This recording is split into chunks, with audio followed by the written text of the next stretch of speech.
Hi guys, and welcome back to another DrAce video, and today we're going to be playing MotoGP 21. We'll be continuing on with our Moto 3 career mode in the Japanese GP of round 16. Gabriel Rodrigo in pole position with Foggia and Binder on the front row, Grant, Massey and Toba on the second, Garcia, Acosta, Antonelli on Chu, Yamanaka, Alcoba, Mino, Suzuki, Sasaki, Artigas, McPhee, Guevara, Fernati, Salachi, Dupasquier, Fernandez, Fallon, Varad, Istihar, Tatai, Koffler, Rossi, Nepa and Yuki Kuni at the back of this Japanese GP grid. So we look to the lights now, waiting for the red lights to disappear, and once they do, we'll be full systems go! Brilliant start from Grant, but much better start for the rest of the field around him. Of course, utilising power setting 1 and only sticking to power setting 1 for the challenge, it is very difficult to get the dream start, such as what Gabriel Rodrigo got there. We're getting pushed wide from Pedro Acosta there, a bit aggressive from the man from Spain, as Igor Antonelli went ahead of us, as someone went down in the distance behind us. Didn't quite see who it was, but all I know is it's not really a championship contender because the rest of them are all already ahead of us. Now getting closer and closer, Nicolo Antonelli for turn 3. We're going to try and chuck up on the inside and get through on the Avintia rider. Not quite. Yes, we're able to do it, but Antonelli will probably have the speed on board his KTM to get up on the inside, going in for the very difficult right-hander. Braking rather late, and Antonelli is still the last of the late breakers. Into turn 5, he gets ahead of us, but we fight back immediately and get back ahead of the Avintia KTM. Now onto the right-hand side for the 130R for turn 6. Charging up towards turn 7, we're braking on the angle and then bringing it in gradually for turn 7. Hugging the apex, getting closer and closer to the Red Bull KTM IR Riders, getting very close to Acosta, could potentially have a move, or maybe not. Oh, a little bit of contact made there with the 17-year-old. Had his birthday recently in real life, but right now he is a rival and an enemy because we do not want him around us for the time being, because of course he is rather aggressive, and we've come tay-to-tay a couple of times with Pedro this season. Now going around the outside into the hairpin curve. It's probably not going to work, but doing a V sort of line there, we're trying to get the slipstream on Pedro, and then Jam and Massey are ahead. Not quite able to do so, but Antonelli behind. He is bringing the wolves with him as we lose a lot of ground to Acosta and the riders ahead of us. The 6 riders ahead of us are currently in 7th place, which is not too bad considering we started in 4th place, only lost 3 positions. It's not too bad considering how difficult I do usually find the Motegi Grand Prix circuit. Now going into turn 12, turn 13 to be navigated as well, and then into the victory corner for turn 14. Getting closer and closer to the Red Bull KTM IO riders ahead, but my goodness, they practically disappeared away from us coming out of the final corner. So across the line for the very first time, we will have 9 more laps remaining. Not the longest of laps, of course, here in Twin Ring Motegi, because the actual lap time itself is a plus 2 minute. So of course we can't be reducing lap times and be going any quicker than a 2 minute. I don't think a sub 2 minute is even possible. Well, we'll see as things progress, but we did get very close to that in qualifying just earlier on today at 4 PM. Now onto the left-hand side for turn 4, getting a little bit out of shape as we touch the rumble strip, but we've managed to close in on the Red Bull KTM riders, so I'm pleased to see that has happened so far. Great race for Dennis Foggia so far this race. He has not had the most easiest of time this season, in real life and in the video game format, and it's good to see him competing with the best of them. But I am a little bit concerned with Darren Binder getting to the front and sort of disappearing away from us. Gabriel Rodrigo, of course, our nearest championship contender, 18 points behind Grant, is sitting pretty in 3rd place as things stand. As we close in on Jam and Massey, we should be able to have a little bit of a lunge up at the inside of the S-curve, which we beautifully navigated. Kai Toba alongside us now. Could we go around the outside for turn 9? Ooh, it's going to be close, goodness me. I thought Toba was going to hit my front wheel there, but we managed to dive up the inside there on the CIP Green Power KTM. He's going to be getting a lot of drive as he fires past us going up to turn 10, but we're now diving up the inside for the right-hander, the very difficult hairpin curve. Toba goes wide, and that really benefited us quite nicely. Now in the slipstream with Gabriel Rodrigo and Dennis Foggia. We'll be trying to get him behind the Argentine and the Italian as we're going to get swarmed. Toba on the left-hand side, Massey on the right-hand side, Acosta's there behind us as well. Getting really swarmed down there, but thankfully we'll try and go around the outside of Kai Toba. Oh, Toba fights back, but we do manage to still stick it round the outside. I would have put that in the archive if Toba hadn't fought back, but fortunately for now, we still have plenty more opportunities to put things in the archive. Going on the right-hand side for the victory corner, that's a beautiful sort of cutback to try and get ahead of Rodrigo. Goodness me! What a whopping amount of contact that was between the two riders, the Argentine and the World Championship leader. So the World Championship leader did just have the fastest lap of the race so far, and that is a sub 2 minute lap, which, just as we mentioned earlier on, it is possible because Grant's just done it just now. Still a bit of argy-bargy with Kaito Toba there, as he is determined to push past us. Not liking his aggression in this race so far. I know it's a home GP for him and he really wants the victory, or to very least get on the podium, but right now we have bigger fish to fry as we dive over the inside of the Japanese rider. Beautifully done from the man who won in Qatar 2 years ago. Now onto the rear of the Comelin Grassini rider, and of course Leopard Honda Dennis Foggia is just a little bit further ahead, and Darren Binder is certainly getting away with it. We've seen it in Austria and we've seen him do it quite a few times, as Kaito Toba right on the rear of us there, almost taking us out. Thank goodness we managed to stay on board the motorcycle. I feared the worst there, I'm not going to lie. Now onto the right hand side for the 130R. We could potentially line these guys up for this cutback in a moment's time. We'll get out on the left hand side for turn 7, and then we chuck it to the right for turn 8. We can't quite get there. We're still going to have a little bit of a lunge up at the inside of Gabriel Rodrigo. Our Dunlop tyre touching his shoulder as we now dive over the inside of Foggia as well. Beautifully done if we can make that stick, and we certainly can. I mentioned earlier on at 4 PM today in today's qualifying session that I thought today was going to be a very difficult Grand Prix for us, but so far we've responded extremely well as Foggia now dives to the inside for the hairpin curve, getting alongside each other. We might have some light blue on us by the end of this day if we've got so much rubbing and so much racing still to be occurred, but Dennis Foggia is leaning on us. We might have some green paint on us earlier from Kaito Toba as well, breaking into the very difficult right-hander, the 90 degrees corner of the turn 11, getting a little bit out of shape and onto the rumble strip. Quick look behind us to make sure that we weren't re-entering quite dangerously. Quite alright for us right now. Now we're navigating 13 to be 14 up ahead of Rodrigo. We got bumped earlier on, so let's keep a distance away from him. I don't fancy him hitting me again. There's a little bit of a weird animation that happens in this game, that if you get into the path of the other riders, for some reason you just get launched off your bike. So I'm a little bit concerned that that corner could be the one as we completely slide it into turn 1. Oh, goodness me, as Rodrigo got right close there to Dennis Foggia. He's desperate to try and get onto the rear of him to try and get that extra slipstream, so potentially we can chase down Darren Binder. Matt Grant still with the bragging rights of the fastest lap of the race so far, a 1:59.866. But not quite the same on that previous lap, as we got a little bit argy-bargy with Gabriel Rodrigo and Dennis Foggia. We did try a couple of lunges, but ultimately we lost the positions. Now onto the rear of Rodrigo. We might have a little bit of a line going into turn 5 here. We weren't strong enough on the brakes. Gabriel Rodrigo very smooth going into turn 5. The Honda seems to have the better stability in this track right now, but currently as it stands, 3 Hondas versus 1 Husqvarna in the top 4. But we do manage the dispatch of Gabriel Rodrigo quite professionally, may I add. And now finally, Dennis Foggia to be tackled next. Going into turn 7, a little bit of slide, a little bit out of control, just a little bit. Now into the S-curve for turn 8, closing in on Dennis Foggia. We could potentially go for the same line into the V corner, but I don't think we're going to need it right yet. We'll hold the line, get into his slipstream. It could be worthwhile working together as we dive over the inside of Dennis Foggia. I was hoping we could work together. Foggia and Grant probably forming his sort of united front to try and chase down Darren Binder, but that certainly went out of the window as Grant chucked his Husqvarna up on the inside and into the shoulder of Dennis Foggia. Now utilising a little bit of speed that we have, trying to chase down Darren Binder on this straight. I don't think we're going to be able to hold our position going into turn 10 in a moment, as it looks like 71,000 of a second for the man who's in second place, or third place right now, sorry, Dennis Foggia.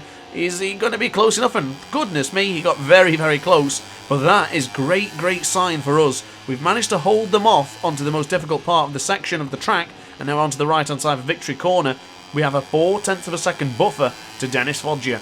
Now going across the line in a moment's time, it's going to give us an indication of what lap time we need to be trying to do to try and beat Darren Binder ahead. We're going to be giving it everything we've got. He's 1.3 seconds up the road right now as things stand. We're going a little bit wide and touching the track limits there, with a little bit of a warning, and you know what? Catching Darren Binder might be a lost cause. We made that one mistake and Foggia is right there again to try and pick up the pieces and get into second place. Great stuff from Dennis Foggia so far. It's good to see him up there and being competitive, but we do manage to hold him off for the time being. On the left hand side for turn 4, utilising a beautiful line there. We did manage to take 0.3 of a second, or 2.5-ish, from Dennis Foggia, and the gap is to about 1 second to Darren Binder ahead. The South African has been impervious so far this race. I don't think anyone's even seen him. He got straight to the front and didn't even look back once. Brilliant stuff from the South African. The man who's currently 3rd place in the championship, 24 points behind the man right here. So we are roughly at half race distance right now as we go onto the left-hand side for turn 7. Gap is still about 1.1 to Darren Binder. I don't think we're going to be able to catch him, but I'm still going to be happy with the 2nd place. I'm going to be really, really pleased with that one, actually, because I was expecting the worst. I was probably expecting a roughly around a 10th place finish. As I mentioned earlier, and as I mentioned today at 4 PM and during the qualifying session, Motegi is probably one of my least favourite tracks just because I'm not usually that good at it. It's a great track to navigate. It's got a lot to it. Undulation, fast corners, stop and start corners, really great stuff. But for me, I've always tended to struggle. But right now, a 2nd place finish is going to be like a victory. It's going to be more than the victory, well, the 3rd place that felt like a victory in Aragon. This is going to be absolutely critical and crucial for our championship challenge. So Darren Binder still ahead of us by about a second. The Petronas SRT rider doing everything he can to hold us at bay, and he has responded to every single time we've had a decent lap. We've not had the best of lap times as of yet, but fingers crossed we can get in some sort of momentum and start chucking in some really extravagant lap times to chase him down. So Dennis Foggia behind us succumbed to 3rd place. I think he's going to stay there and probably just hold on to it. Decent result for Rodrigo, but starting from pole position, I did expect him to be battling with Darren Binder ahead. But for the time being, for us, we are probably having the best race that we could have hoped for. Now, Motegi is a very decent track for the sense of tyres. The tyres aren't abused on either side. It's a very even track. So the left-hand side and right-hand side are roughly more or less where they should be at this stage of the race. Of course, in the bottom right-hand corner of your screen, it will depict that sort of information. So you can see that the right-hand side of the tyre is degraded a little bit more as we abuse track limits there just a little bit. But that was enough for a track limit warning. We need to keep away from the track limits. We certainly don't want a long lap penalty here. I have taken the long lap penalty here before, but that was in an online race, which for some reason it gave me 2 due to jumping the start, which I never did. That was in the live stream highlights quite a while ago. Of course, speaking of live streams, I will be live this Saturday, 8 PM GMT, so make sure you're there. I'll be right here on YouTube, of course, so make sure the notification bell's ticked and it will notify you for when I'm actually live. But right now, we need to focus on the action because I don't think things are over just yet. Dennis Foggia is still hanging roughly around a 0.3 of a second gap. We lost a little bit of ground to Darren Binder. We lost 0.5 of a second compared to our previous couple of lap times, so it's not the best. But right now, I'm a little bit concerned of Foggia because as we go into the hairpin curve for turn 10 and begin to bring on the throttle, he could be well and truly right behind us. Now, we gained a few tenths on Foggia there, and we took a little bit of time off Darren Binder. It's nothing to rave about just yet. But of course, only half a second slower than our fastest lap of the race earlier on, which was the 1:59.866. Things aren't looking too bad, but honestly, thinking of the championship right now, this is going to be a fantastic result. At the very least, we'll lose 5 points to Darren Binder, which is not a lot in the grand scheme of things. Of course, getting towards the end of the championship and as the races begin to expire, there's not a chance really for Binder as long as he finishes in 2nd place in every single one. Or excuse me, if I finish 2nd place behind Darren Binder, it's probably not going to be enough for him to take the championship spoils. But Darren Binder, Grant still exchanging lap times roughly around the same because the lap time roughly stays around the same, and the gap is still roughly the exact same as well. Dennis Foggia lost a couple of tenths to us there, and we only lost 1/10 of a second going into Sector 1 compared to our fastest lap of the race earlier on. Going into the long lap penalty corner, turn 3, beautifully navigated. In fact, we're actually up on our fastest lap from earlier. If we start chucking in fast lap times now and maybe get another fastest lap, we could well and truly be on the rear of Darren Binder. We did gain 1/10 and a bit, but I still don't think it's anything really to get excited about just yet. Fingers crossed that we can chase him down. The gap is now down to 7/10 of a second, which is a little bit misleading because, of course, he has just come into the corner and has now started to pull away again. As long as he doesn't manage to peel away by getting the gap over a second, if we can maintain this lead under a second, then we damn well have a chance. Getting out to the right-hand side for the S-curve for turn 8. 4/10 of a second, 5/10 of a second, 6/10 of a second. It's hovering around those couple of tenths. At least half a second as it stands right now. Now onto the left-hand side for the V corner. What has happened here? We are actually going to be in for a shout of a victory if we're not careful. Or at least Darren Binder's not careful, let's say. We are trying to be careful. We're thinking about the championship. But those 25 sweet, luscious points would be so much better than the bridesmaid's meal of 20 points. That's at the table right now for us, and we're sort of moving over to the main groom's table. We want the big dish. We want the 25 points, and goodness me, you can tell I'm hungry, but never mind. We'll concentrate on that later on. I'll grab some spaghetti hoops laps, and we'll think about something else later. But going into the right-hand side for the turn 11, the 90 degrees corner, I'm feeling racy now. I'm feeling like we can chase Binder down, and we could have a bloody good scrap here in Motegi. A bit like Marquez and Dovizioso the other year, 2017, something like that. Magnificent battle. Hopefully we can get there. I might be getting a little bit too ahead of myself. I'm getting a bit too excited. Still 0.2 of a second down to our fastest lap time, which is very, very good, considering we did have quite a glimpse on the Petronas SRT rider just a moment ago. Now, if we can maintain that sort of confidence, maintain that sort of rhythm, I think we could very well be closer, because we get very, very close in Sector 1, 2 and 3 and really lose it into Sector 4. So we just have to be rather close to him coming up to Sector 3. If we get close to him in Sector 3 and get his slipstream onto the back straight, we might have a chance here. And I am getting super excited because I feel like I'm on a rhythm here that we cannot be stopped. 1.3 seconds are clear of Dennis Foggia. That buffer is more than enough to make sure we maintain second place regardless of what happens here.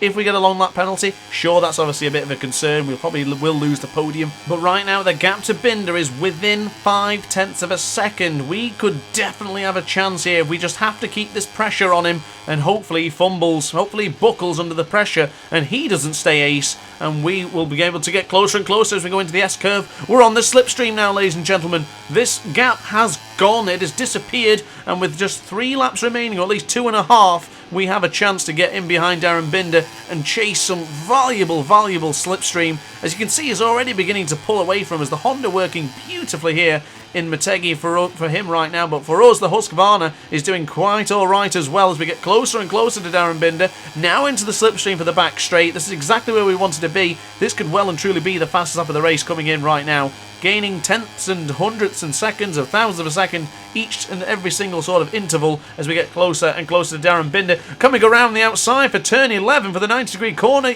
you betcha. But Darren Binder will fight back immediately. Contact me there. Coming up to turn 12, doing underneath the bridge. Now into turn 12, we take the lead for the very first time of this Grand Prix.